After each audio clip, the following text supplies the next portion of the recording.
Welcome to this edition of the OnTrack Whiteboard video series. My name's Ben Jordan, and today I'm up to part 2 of a multi-part series on multiboard PCB design. And what I want to talk to you about today is connectors and connection. And really, for the most part, connectors. It's a very important thing.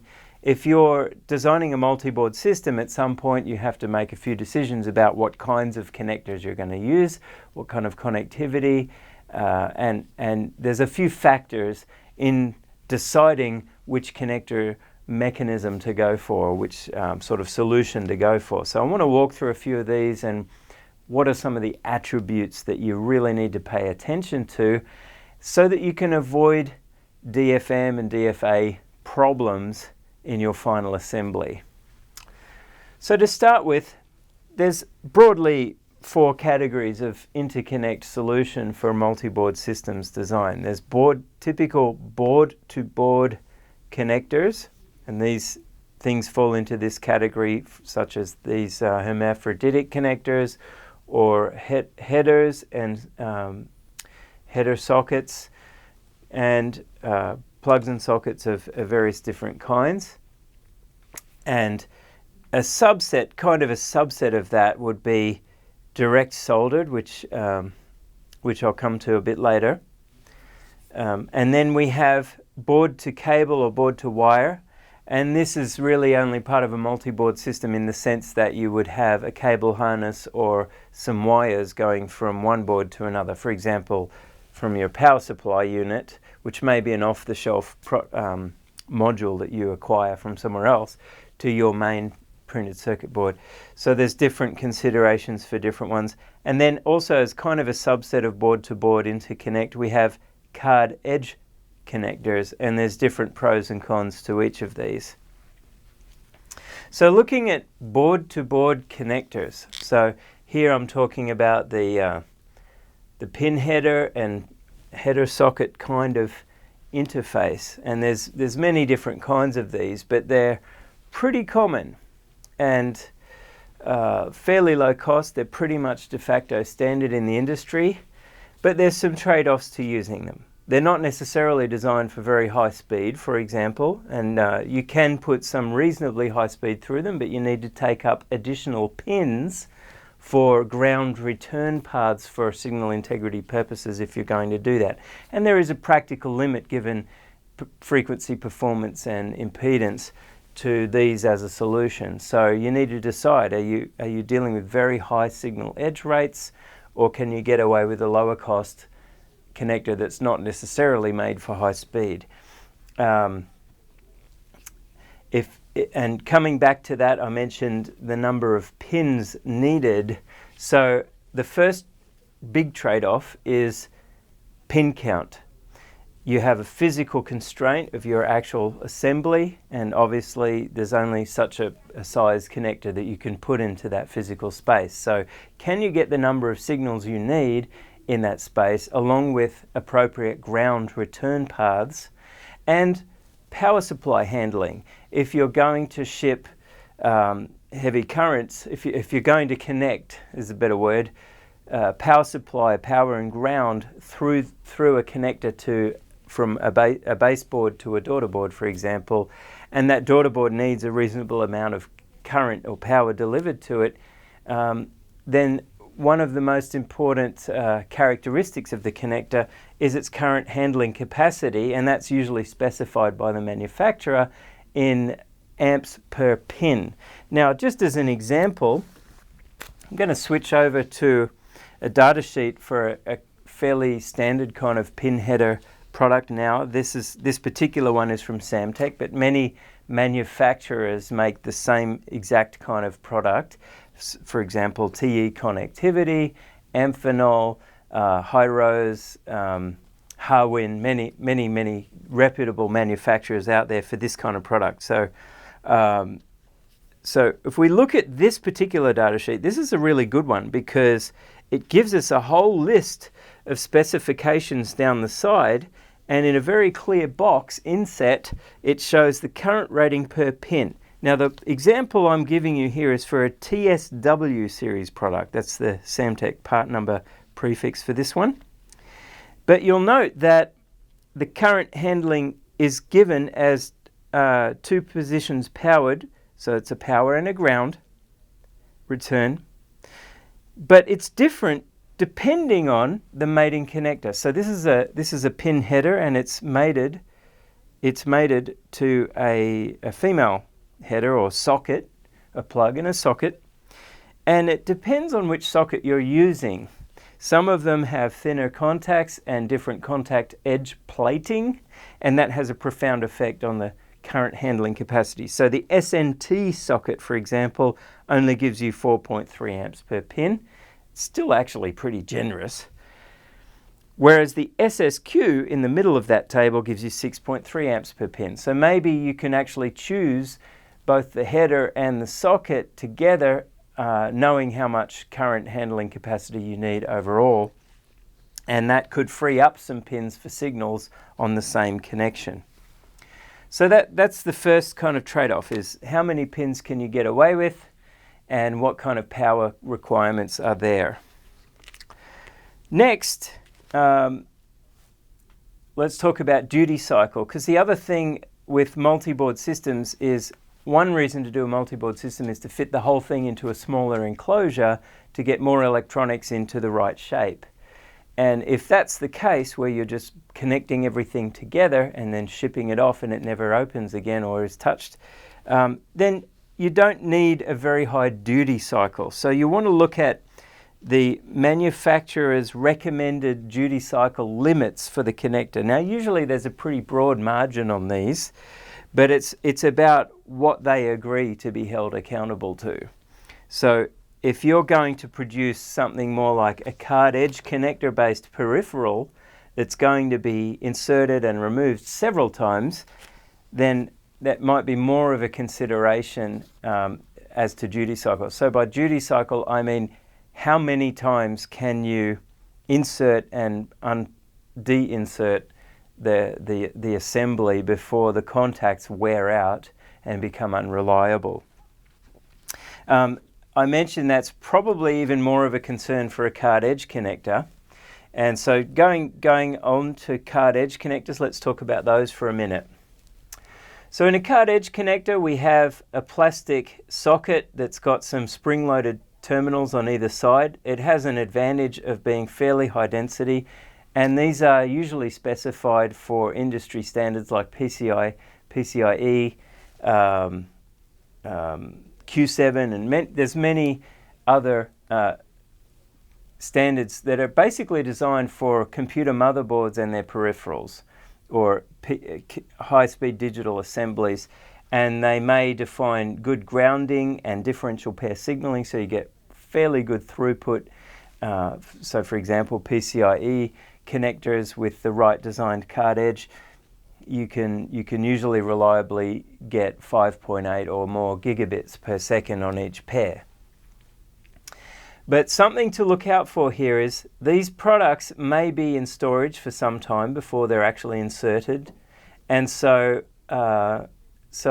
there's a design for manufacturing issue here where the actual printed circuit board, while you could use bare copper contacts, usually the standards require that you have hard gold plating on your contacts on the board edge connector. So we call these the gold fingers. So that adds a little bit of cost to your actual PCB fabrication, but it may be less than the cost of a otherwise what would be a connector anyway. But it just means you have to specify a little more in your manufacturing documentation what you expect here. You need solder mask openings to expose those gold fingers, and you need extra milling and machining to do the chamfered edge of the card edge connector that's in there. So there's just a few things to do with design for manufacturing if you're going to go the card edge route.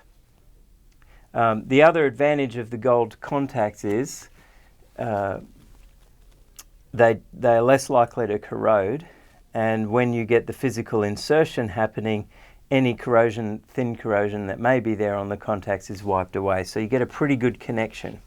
So it's generally pretty pretty reliable. Again, only really suitable if you want something mounted at right angles to the baseboard.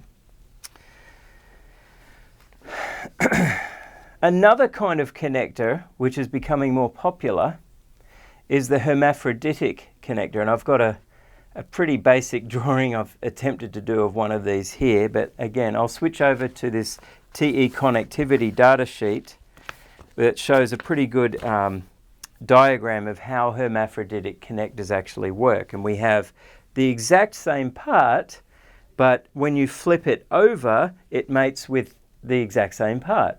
So you have two of the exact same manufacturer part number from TE, and it's mounted on both boards, and one of them's upside down. And so this is really good for your bill of materials, because you can buy more of the same part and therefore get a better price, and it can make manufacturing fairly straightforward. And they work really well, and many of these are available with good ground return mechanisms for high-speed signaling as well. There's one gotcha that you've got to look out for, and this comes back to your CAD library for the footprints and 3D models of this part. And that is that in the data sheet they will specify, I'll choose a different colored pen here. In the data sheet they'll specify that pin 1, for example, may be here. And that same position 1, if we flip it over to the other side, and that's hiding down there on the opposite corner of this connector, right? Because if you turn the thing upside down and flip it around, pin 1 ends up over there. So when these mate together in the final assembly, pin 1 actually connects to pin 2 on the other side. So there's two different ways you can deal with that. One is, in your multi-board schematics, you can just accept the fact that you're going to have in the connectivity manager, or connection manager in our case, you're going to have on one side, one board, pin 1 is going to connect to pin 2 on the other board, and 2 is going to connect to 1, 3 is going to connect to 4, and 4 is going to connect to 3, and so on. It's going to be mirrored. The pin numbering will be mirrored. And you just have to accept that the electrical rule checker, you're going to have to enable it to allow those mirrored connections. Or the other way to do it is you create two footprints for the same library component, kind of like a variant, if you will, and you have the same schematic symbol but two footprints, and you can choose which footprint to place based on if it's mounted on the top of a board or if it's mounted on the bottom and mirrored, in which case you mirror the pad numbering or pad designators in your footprint to reflect the actual connectivity that's going to be in the final multi-board assembly. Both have pros and cons, both have risks, but you need to be aware of it as the designer so that you don't run into troubles with design for assembly.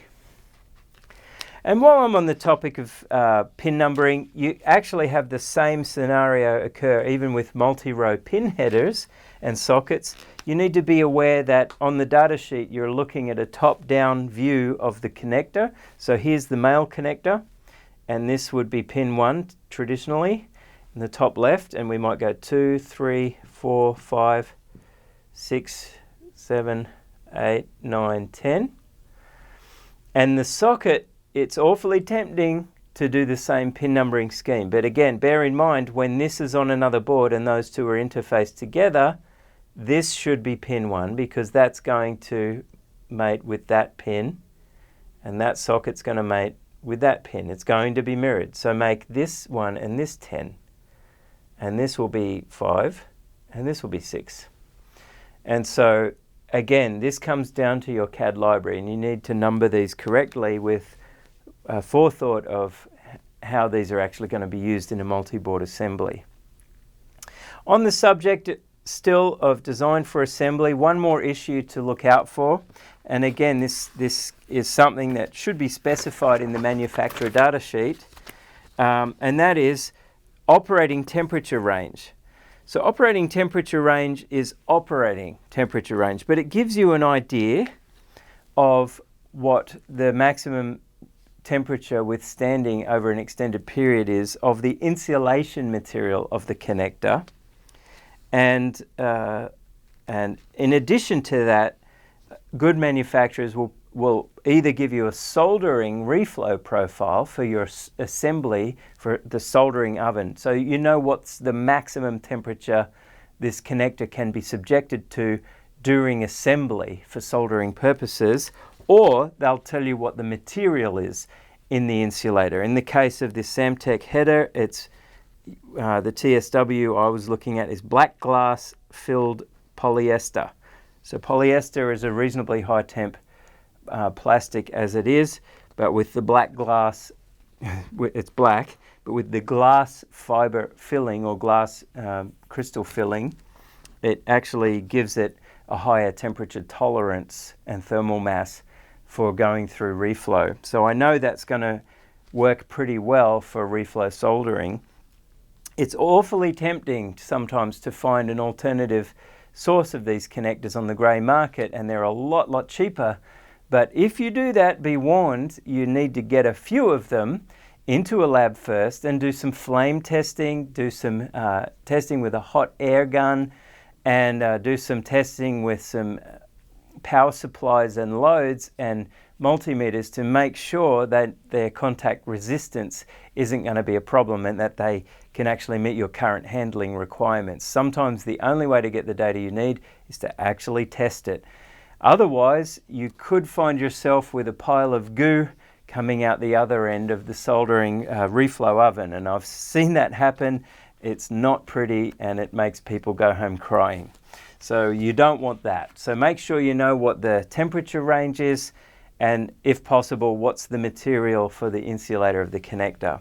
Just one final thing, talking about, two final things actually, talking about board to cable and wire. I've got an image here of a wire soldering terminal or post, and these aren't used very much anymore. They're kind of a little bit expensive to work with because they may need some hand assembly of the final system.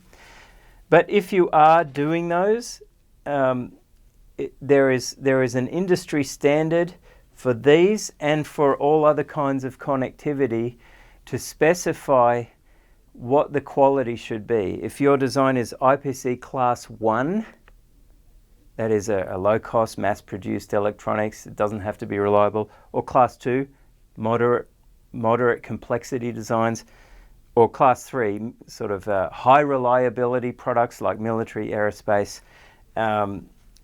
each have different requirements for soldering quality for all these different kinds of interfaces. And those requirements are laid out very clearly with good full color images of what the joints should ultimately look like in IPC 610. I think we're up to revision G now, but if you're concerned about quality and reliability in your design for assembly process, you should definitely, in your documentation for manufacturing, refer to IPC 610 and call it out as the standard to be met for the quality of and reliability of the solder joints of your interconnects for board-to-board assemblies. And just one last thing, I will mention direct soldered. When I say direct soldered, I mean there are scenarios where one PCB and another PCB are actually soldered directly without a connector to each other. And examples of this would be, for example, carcellated, that's the word castle and it's not carcellated. Let me spell it correctly for you. It's castellated, castellated modules. Now, castellated modules are also referred to in IPC 610G for reliability and quality of solder joints. And castellated modules is when you have one PCB soldered directly on top of another with solder joints around the outside edges. And we're seeing this increasingly, especially with IoT related projects, There's a lot of little Wi-Fi connectivity modules like the ESP8266 or ESP32 modules out there, or Photon, Spark, and other little modules that people are using now, because it allows you to get connected to something without having to go through all the headache of the RF design yourself. So these are becoming more and more popular. So in an upcoming episode, I will also talk about, in addition to signal and power integrity, we'll talk about how to do castellated modules for multi-board design, and various other things to look forward to in a future episode. That's all I have for you today. It's Ben Jordan again. If you really liked this video, if you found it at all useful, or if you have questions, please comment below. If you liked it, subscribe, follow us on Twitter, follow us on Facebook. We'd really love to hear from you. And if there's anything you'd like me to cover in this series, particularly related to multi-board design and connectivity management, let me know. And this has been OnTrack Whiteboard Series video. Thanks for watching.